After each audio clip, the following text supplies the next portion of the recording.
Hello everyone, this is Neha Vats. कैसे हैं आप सभी लोग? आई होप सब लोग बहुत अच्छे हैं और बहुत एक्साइटेड हैं हमारे रूल नंबर 36 के लिए। जैसा कि बच्चों आपको पता है 70 रूल्स की जर्नी चल रही है और आज का जो रूल नंबर है 36 है। आई होप इतने अभी तक मैंने जितने भी रूल्स कराए हैं वो एक बार आपने देख लिए होंगे। प्लेलिस्ट आपकी मेंशन है डिस्क्रिप्शन बॉक्स में, तो जाकर देख लीजिएगा अगर किसी बच्चे ने जो अभी तक नहीं देखे हो। ओके बच्चों, चलिए आज के रूल को स्टार्ट करते हैं और देखते हैं क्या है रूल नंबर 36 में हमारे लिए। बच्चों आज का जो रूल है, ये आपका जो कॉन्सेप्ट है, ये किस चीज का है कि कई बार बच्चों को कंफ्यूजन होती है कि मैम कहां पर आपने हमेशा एक वर्ड देखते हैं द सेम। ठीक है, बच्चों को कंफ्यूजन होती है मैम कहां पर आप द सेम के साथ दैट का यूज कर पाएंगे और कहां पर आप एज का यूज कर पाएंगे। दोनों ही कंफ्यूजन होती है।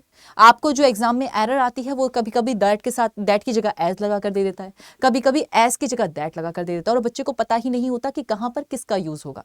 तो आज के सेशन के बाद आपको कोई कंफ्यूजन नहीं होगी। क्या लिखा हुआ है? द सेम के बाद दैट। याद रखिएगा, द सेम के बाद दैट आपका तब आता है, कब आता है? जब भी कोई सेंटेंस में आपकी क्लोज दी हो। मतलब याद रखिएगा, दैट के बाद हमेशा कोई क्लोज ही आएगी।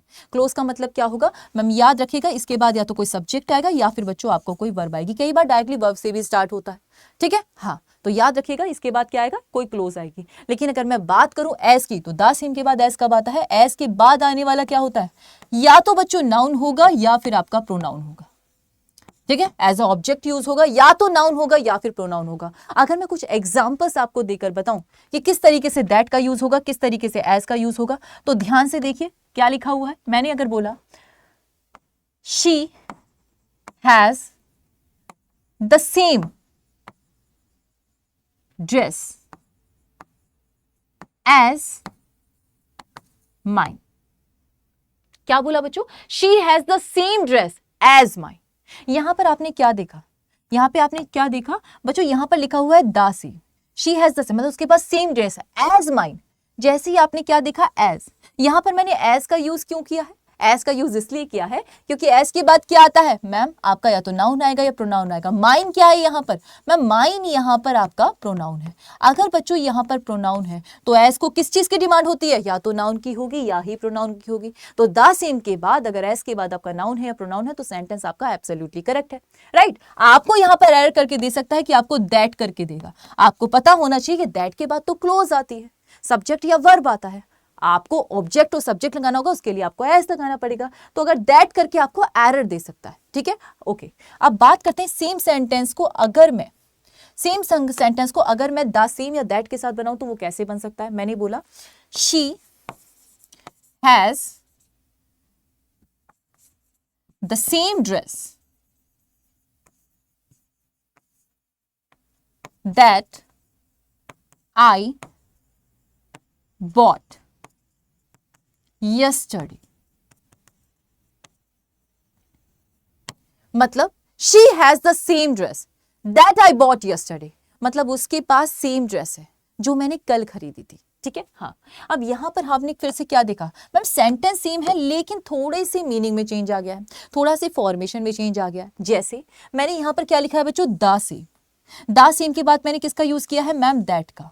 दैट के बाद क्या है मैम? सब्जेक्ट। सब्जेक्ट के बाद क्या है? वर्ब है। ऑब्वियस सी बात है, तो ये आपका क्या हो गया मैम? एक क्लोज है। ठीक है, उसके बाद ये क्या हो गया बच्चों? ये अपने आप में क्लोज है। क्लोज से पहले आने वाला क्या होता है? हमेशा दैट ही होता है। क्लोज से पहले आने वाला क्या होगा बच्चों?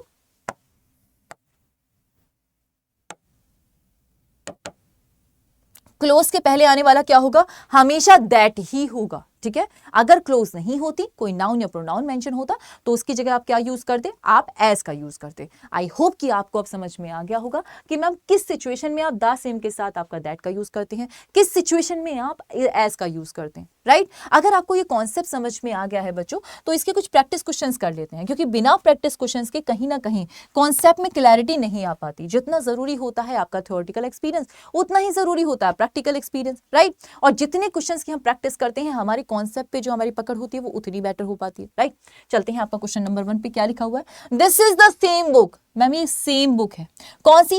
As I lost yesterday. अब यहां पर क्या मेंशन है बच्चों? एज। लेकिन एज के बाद क्या है? आई लॉस्ट, सब्जेक्ट भी है वर्ब भी है, ये अपने आप में क्या है मैम? क्लोज है। अगर ये क्लोज है तो इसके साथ एज आएगा या दैट आएगा? मैम दैट आएगा। तो ये आपका करेक्ट होगा, ये आपका सेंटेंस इनकरेक्ट होगा।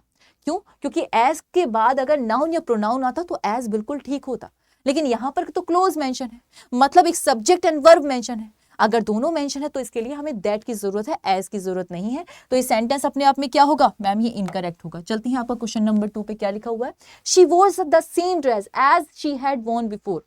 मैम मतलब उसने सेम ड्रेस पहनी है जो उसने पहले पहनी हुई थी, राइट बच्चों। अब देखो यहां पर क्या लिखा है ma'am, the same dress, same के बाद क्या लगा है मैम एज। अब आपको मैं फिर से याद दिला दूं कि एज के बाद तो नाउन या प्रोनाउन आता है, इसने क्या यूज किया है मैम, इसने सब्जेक्ट है, उसके बाद आपका वर्ब है, ये तो गलत हो जाएगा। अगर सब्जेक्ट और वर्ब मेंशन है इसका मतलब हमें किसकी जरूरत है, सिचुएशन को, आपके सेंटेंस को किसकी डिमांड है मैम, दैट की। तो यहां पर एज आएगा दैट आएगा ma'am, that will be the correct answer. ठीक है, तो सेंटेंस आपका कैसा हो जाएगा, गलत हो जाएगा। क्वेश्चन नंबर 3 लिखा हुआ है, she has the same pen that mine, मतलब उसके पास सेम पेन है जो मेरे पास है। अब यहां पर जैसे ही मैंने क्या देखा, द सेम है, हाँ जी, उसके पास इसने दैट तो लगा रखा है, लेकिन बाद में क्या है मैम, प्रोनाउन। अगर प्रोनाउन है या बच्चों नाउन है तो याद रखिएगा दैट का यूज नहीं होगा, किसका यूज होगा, एज का। सेंटेंस क्या हो जाएगा, गलत हो जाएगा। करेक्ट कैसे होगा, जब आप उसके साथ एज का यूज करेंगे। ये चीज समझ में आ गई। नेक्स्ट क्वेश्चन क्या लिखा हुआ है, this house is the same size as hers. ये जो हाउस है वो सेम साइज का है, किसके, मेरे घर के। अब इसने हर्स का मतलब क्या है, हर हाउस। ठीक है, हाँ जी। अब द सेम के बाद इसने क्या यूज किया है मैम, एज। एज के बाद क्या है मैम, प्रोनाउन। अगर बच्चों एज के बाद प्रोनाउन है तो हमें टेंशन लेने की जरूरत ही नहीं है, फिर तो सेंटेंस बिल्कुल करेक्ट है, राइट। चलते हैं आपका नेक्स्ट पर लिखा हुआ है, they face the same problem that we discussed earlier. मतलब उन्होंने सेम प्रॉब्लम फेस की थी जो हमने पहले ही डिस्कस की थी। अब बच्चों यहां पर फिर से आपका क्या है, द सेम, उसके बाद क्या है दैट, लेकिन उसके बाद क्या है मैम, सब्जेक्ट है, वर्ब है, मतलब एक आपको क्या दे रखा है बच्चों, क्लोज दे रखी है। अगर एक क्लोज मेंशन है, वर्ब डायरेक्टली दे दे, कई बार ऐसा भी होता है कि डायरेक्टली आपको वर्ब दे देगा। आपको बस ख्याल रखना है, क्या ख्याल रखना है कि आपकी क्लोज होनी चाहिए या फिर आपका नाउन या प्रोनाउन होना चाहिए, राइट।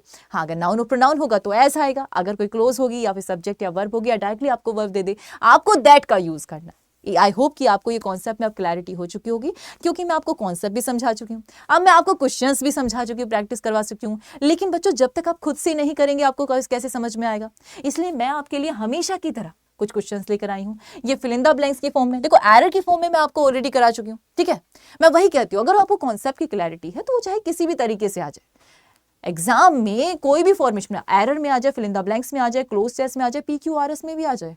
कई बार आपको पता होगा कि सेंटेंस PQRS में कैसे होता है कि एक सेंटेंस में आपको द सेम लगा कर दे दिया, कोई और जैसे PQRS होते हैं, जम्बल सेंटेंस होते हैं, कोई और सेंटेंस होगा जिसमें आपका द सेम, आपका एज या दैट दे देगा। आपको क्लिक हो जाना चाहिए कि अरे एज आया हुआ या दैट आया हुआ, इसका मतलब नेक्स्ट सेंटेंस ये होगा।